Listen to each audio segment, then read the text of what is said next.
السلام عليكم ورحمة الله وبركاته. ازيكم يا حبايبي؟ عاملين ايه؟ وحشتوني جدا جدا جدا.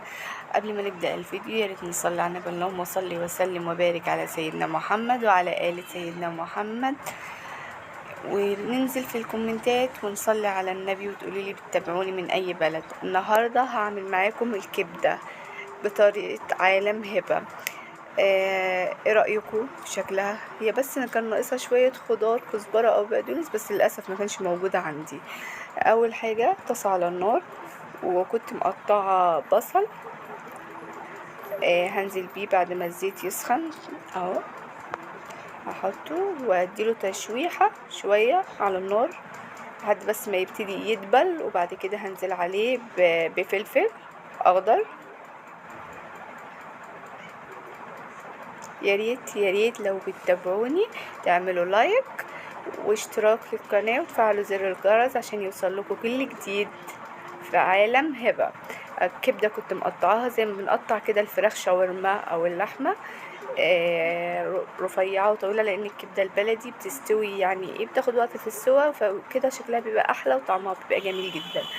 هننزل بقى بالفلفل بعد ما البصل يتشوح معايا، هنديله تشويحه كده الاتنين ياخدوا من طعم بعض.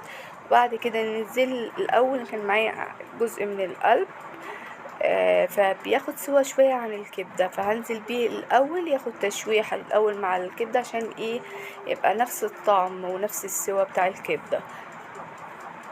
هنزل بيه واسيبهم بقى على النار مع بعض لحد ما احس ان هو خلاص بدأ يدخل في السوا، ابقى انزل بقى بالكبده بتاعتي.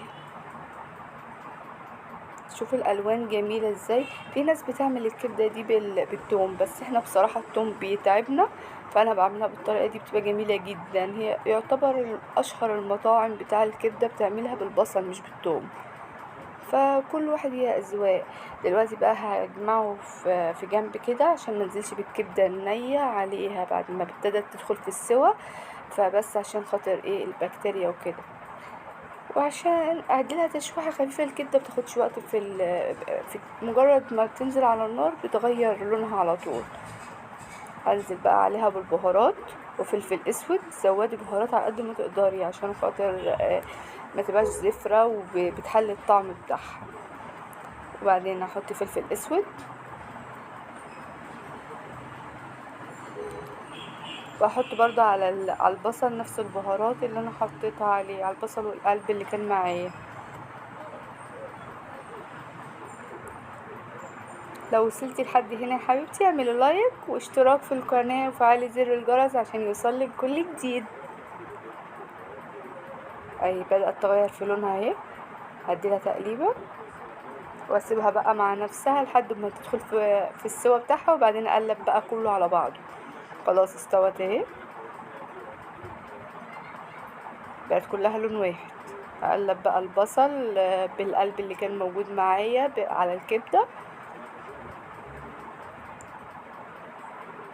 شكلها جميل بصراحة وكانت ريحتها فظيعة. اتفضلوا كلوا معانا.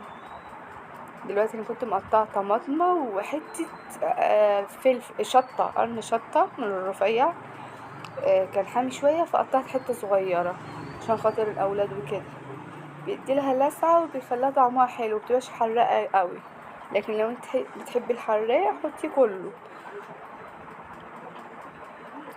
اسيبها بقى هاديه النار عليها واسيبها مع نفسها خالص. شوفوا في الاخر بقى شكلها عامل ازاي، بجد بجد كان طعمها رهيب.